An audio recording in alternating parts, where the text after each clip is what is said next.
달려보죠. 망치로 쾅쾅쾅입니다. 무인 매장을 덮친 도둑대들 영상 만나보시죠. 자, 택시에서 내리는 저 한 무리 사람들 연신 주변을 두리번거리면서 무인 매장으로 가는 중입니다. 자, 그런데 말이죠. 자, 모자를 뒤집어 쓰더니 가방에서 또 뭔가를 꺼내가지고 키오스크 쪽으로 탁 가죠. 자, 뭐 하려고 그럴까요? 그렇습니다. 키오스크를 망치로 쾅쾅쾅쾅쾅 자물쇠 대박살이 났습니다. 자, 마침내 자물쇠 하나를 뜯더니 이번엔 다른 키오스크로 또 쾅쾅쾅 퍽퍽퍽 사정없이 내려치는데요. 자, 그런데 갑자기 망치질을 스톱! 단체로 얼른 막 도망가죠. 자, CCTV로 이걸 라이브를 보고 있던 사장님이 경고 방송을 했던 겁니다.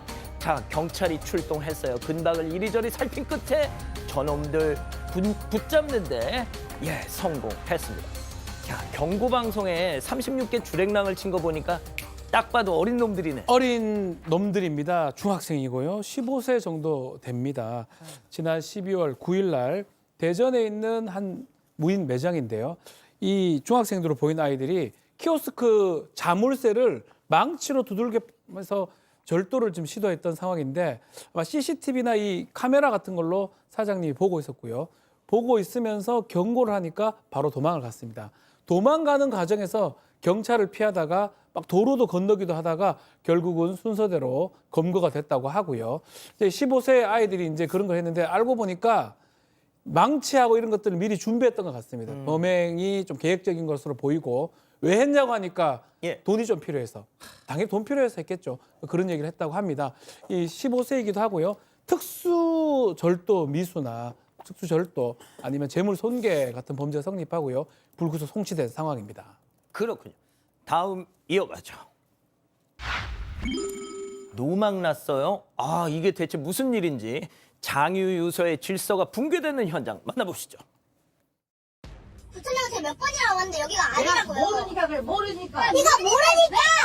아니 돈이 많이 들었잖아. 지금 똑같은 데 와갖고 한 바퀴를 또 돈 다음에 다시 여기로 왔잖아요. 그래서 3,000원을 더 받겠다는 건데. 이건 무슨 얘기지? 아니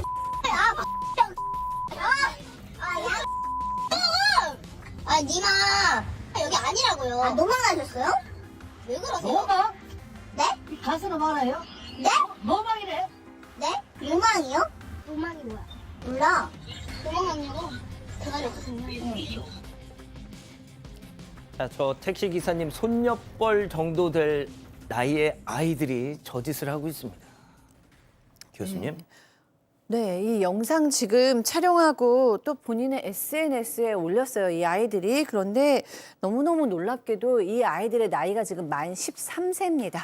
이걸 찍은 아이는 지금 여학생인 것 같은데 지금 일행이 있어요. 그래서 이렇게 뭐 노망 났어요, 대가리 뭐 이런 표현을 쓰는 아이가 있고 이걸 찍어가지고 또 욕설과 함께 본인의 SNS에 올린 아이도 있고 아 정말 뭐 사춘기라고 보기에도 너무 어린 아이인데 어디 감히 아버지, 어머니, 아버지도 아니고 할아버지의 연세의 분한테 이렇게 얘기를 할 수 있는지 정말 얘네는 좀 혼나야 되지 않을까 하는 생각이 드네요. 그러니까 말이죠. 좋습니다. 다음 이어가죠. 30만 원짜리 케이크입니다. 자, 직장 동료에게 줄 주문 제작 케이크를 받아보고 깜짝 놀랐다는데요. 자, 백다희 아나운서 설명으로 만나보시죠. 네, 설탕 반죽으로 만든 사람 모형이 팔짱을 끼고 서 있는데요. 그런데 얼굴을 자세히 한번 볼까요? 얼룩덜룩 삐뚤게 그려진 눈썹, 또 눈은 대체 어딜 보는 건지 완전 삐뚤어져 있고 입술의 양옆은 완전히 움푹 들어가 있습니다. 그리고 옆에서도 보면요. 아랫입술이 완전히 쑥 들어가 있고 코와 볼에는 딱 봐도 좀 손톱에 눌린 듯한 자국이 막 나 있습니다. 자, 잠깐만. 이 제목이 30만 원짜리 케이크라고 돼 있었는데 그렇다면 지금 보시는 이 케이크가 30만 원이라는 얘기군요. 네, 맞습니다. 30만 원입니다. 제보자는 지난 9일에 직장 동료한테 선물을 하기 위해서 서울 마포구의 한 슈가 크래프트 케이크 매장에 주문을 했습니다. 이건 설탕 반죽으로 만든 사람이나 동물, 조형물을 올려서 완성하는 케이크인데요. 좀 먹지 않고 영구 보관이 가능한 장식용으로 주문했다고 합니다. 비용은 30만 원으로 선지불 했다고 하는데요. 8일 뒤인 17일 오후 3시에 수령을 하기로 했다고 합니다. 그런데 당일 오후 12시가 조금 넘은 시각에요. 사장한테 연락이 왔습니다. 이 수령 시간을 바꾸자는 연락이 와서 미뤘는데 이후에 또 수령 시간을 바꾸자는 연락이 왔었다고 해요. 하지만 그때 제보자는 이미 매장으로 가고 있었고 매장에 도착을 했다고 합니다. 이 제보자에 따르면 사장이 그때에도 좀 5시에 완성이 될 것 같다. 죄송하다면서 다른 카페에서 기다리면 안 되겠냐고 얘기를 했대요. 어쩔 수 없이 제보자가 매장을 떠났다가 5시에 맞춰서 다시 매장으로 왔는데 사장은 또 5분만 기다려달라고 이야기했다고 합니다. 결국 5시 반쯤이 돼서야 케이크를 받아볼 수 있었대요. 그런데 포장하기 전에 이 확인한 케이크 속 직장 동료의 모습이요. 생각했던 거랑 너무나도 달랐던 겁니다. 보신 것처럼 눈썹은 얼룩덜룩하고요. 눈에도 까만 색소가 번져 있었고 또 얼굴에는 손톱 자국이 선명하고 여러모로 좀 전시돼 있던 케이크의 모습과는 많이 달랐다고 합니다. 자, 양 변호사님 보기에 따라서는 뭐 그만한 값어치가 있다 없다 의견이 갈릴 것 같은데 일단 제보자분은 불만이 한가득이셨던 모양입니다. 네, 그렇습니다. 제보자분은 일단 이게 지금 전시되어 있는 거랑 품질 차이가 너무 납니다라고 얘기를 했더니 사장님이 아니 그게 사람이 만든 건데 어떻게 똑같을 수가 있냐라고 하더라는 거예요. 그래서 제보자분 주장입니다만 그게 아니라 다른 것들하고 눈 같은 걸 보면 너무 수준이 떨어진다라고 그렇게 얘기를 했다라는 거예요. 그런데 사장님께서 제가 보기엔 똑같은데요. 이런 대답을 하더라는 겁니다. 아니 이게 다른 걸 다르다고 하는데 왜 똑같다고 하시냐면서 실랑이를 벌이다가 그러면 사장님이 그럼 돈을 더 달라고 하더라는 겁니다. 30만 원인데. 그래서 뭐 같은 얘기만 계속해서 되돌이표를 하다가 결국 작업실 안에 들어가서 다른 케이크를 만들기 시작했다라는 거예요. 제보자분은 뭐 말도 못하고 케이크값 30만 원 환불도 못 받고 수정도 못 받고 그리고 저거를 챙긴 채로 가게에서 나오긴 나오는데 시간도 오래 걸렸지 않습니까? 생일 파티 파주에서 또 간 거니까 거기에 올렸고 저걸 또 직장 동료에게 선물도 못 할 것 같아서 그냥 혼자 들고 계신다라는 겁니다. 그래서 다른 피해자분들이 발생하지 않기를 바라는 마음에서 이걸 제보를 하셨다고 합니다.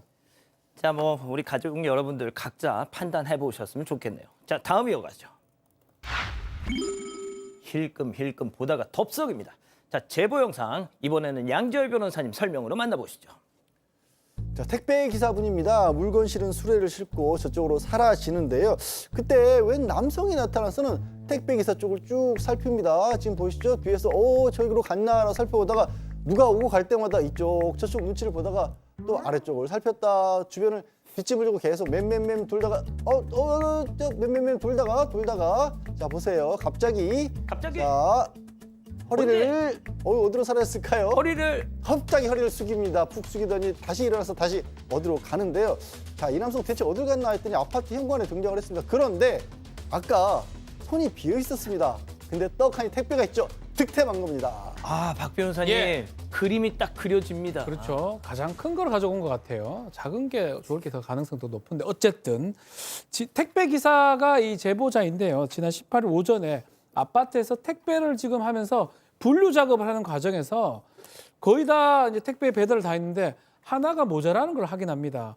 없으면 앞만 찾아도 없어서 이상하다. 그래서 보니까 지금 CCTV를 좀 확인했고요. 확인해 보니까 관리사무소에서 이 사람이 좀 이상하다. 택배 몰래 가져가는 모습이고 마스크 착용하고 모자 착용하고 있는데 이 사람이 좀 용의수상하다라는 얘기를 들었고요. 동호수까지 확인이 된 것 같습니다. 그래서 이 동호수에 저 사람이 거주하고 있는 것 같으니까 택배기사 가보라고 하니까 그 동호수에 가보니까 연락은 안 됐다고 해요. 그렇지만 저 사람 모습 그대로 찍혀 있죠. 뭐 모자, 마스크, 또 가장 큰 거를 가져갔어요. 큰 게 무조건 좋다고 하는 건 착각일 수도 있습니다. 자, 그런데 저 남성 전혀 생각지도 못한 곳에서 또 만났다고요. 네, 관리사무소 직원이 알려준 곳에서 남성을 찾지 못해서 그냥 주변 사람들에게 물어나 보자라는 심정으로 옆집에 가서 좀 물어달라고 요청을 했답니다. 근데 옆집에 스톡하니 저분이 나왔던 겁니다. 그러니까 아하. 관리사무소에서 뭐 일부러인지 아닌지는 알 수가 없습니다만은 호수를 좀 잘못 알려줬던 거예요. 그랬는데 저 남성 난 택배 모른다.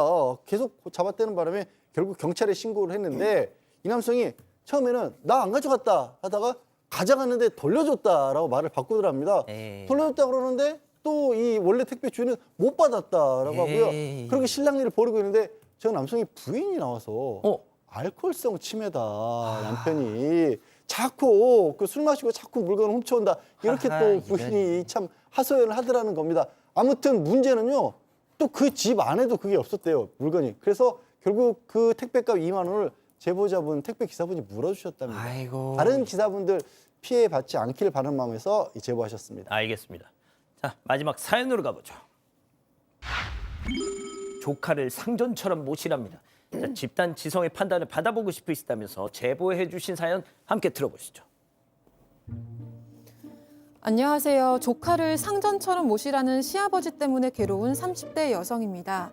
남편과는 연애부터 결혼까지 10년째 아이 없이 단둘이 알콩달콩 잘 지내오고 있습니다. 대신 저희는 시조카들에게 잘해주는데요. 명절부터 생일, 어린이날, 졸업까지 선물이나 용돈을 항상 챙겨요. 특히 시아버지가 저희에게 조카들을 잘 챙기라고 강조하십니다. 그런데 이미 잘 챙기고 있는데도 자꾸 그 얘기를 하셔서 좀 강요와 간섭으로 느껴지기 시작하더라고요.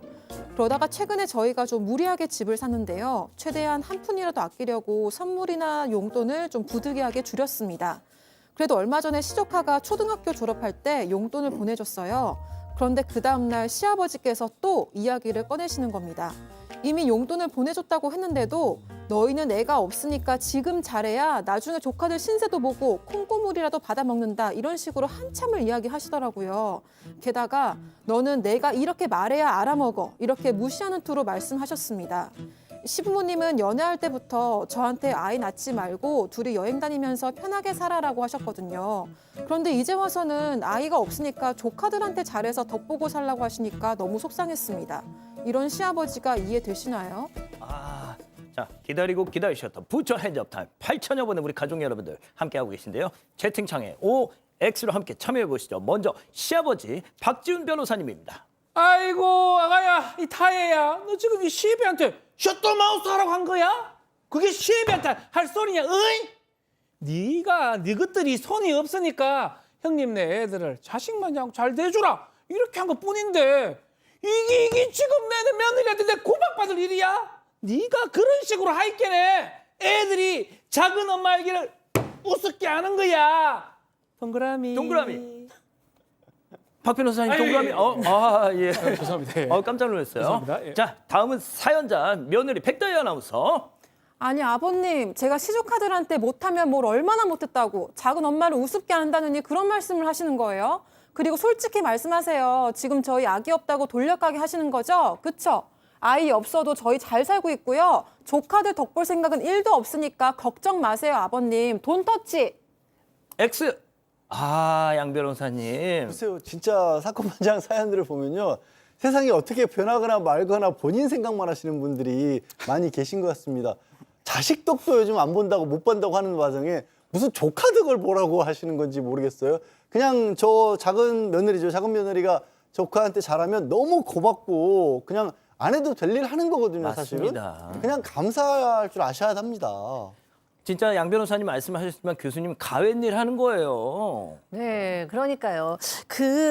저는 아버님 마음은 나쁜 마음이 아니라, 우리 작은 며느리랑 작은 아들 나중에 아이도 없으면 아프면은 누가 좀 데리고 와나, 우리 조카라도 좀 모시고 가야 될 텐데 이렇게 생각하시는 건데, 정말 이제 시대가 변했죠. 이제는 정말로 둘이 잘 살면서 이렇게 또 보험 같은 거 잘 들어놓는 게 훨씬 낫거든요. 조카는 그냥 사랑을 줘야 되는 존재지, 그 조카가 언젠가 나한테 뭘 줄 맞아. 거야 라는 생각을 하면서 조카를 돌보면 안 되죠. 맞아요, 박 변호사님. 전 좀 더 나가 보겠습니다. 아, 더 말할 진짜? 필요도 없어요. 어디까지 조카 나가시렵니까? 조금만 한 단계만 한 발짝만 더 나가. 알겠습니다. 조카한테 이렇게 사랑을 줄 필요도 없는 거예요. 뭐 멀기도 하고 삼촌지간이기도 한데 적당한 거를 주는 게 맞지 그 이상의 과하게 줄 필요가 없습니다. 그 준다고 해가지고 지금 말씀 다 하셨지만 그 사랑이 돌아오지도 않을 뿐더러 뭐 감사히 여기거나 뭐 그러지 고마워하지도 않아요. 않아. 그것 때문에 그래요. 시간이 흘러가면 흘러가는 거예요. 명절 때마다 제가 용돈을 얼마나 주는데 까먹습니다. 까먹어. 삼촌이 누군가요? 뭔지 모르거든요. 평소에는 그래서 삼촌이라고도 안 해요. 그러니까요. 저는 사실은 아버지가 시아버지가 좀 오바를 하고 있다고 봐야 될 것 같고 며느리 태도가 맞다고 봅니다. 자, 백다혜 아나운서. 네, 시아버지는 계속 이야기를 하실 것 같아서 그냥 적당히 거리를 두시고 그냥 시조카들이랑 그냥 재밌게 다복하게 잘 지내시면 좋겠습니다. 가족 여러분 의견도요. JJ5님 빙빙 돌려서 압박 주네요 라고 하셨고요. 최정숙님 그런 걸 왜 강요하나요 라고 하셨습니다. 박희영 님도 그렇게 이쁘면 할아버지가 용돈 많이 주세요 라고 하셨습니다.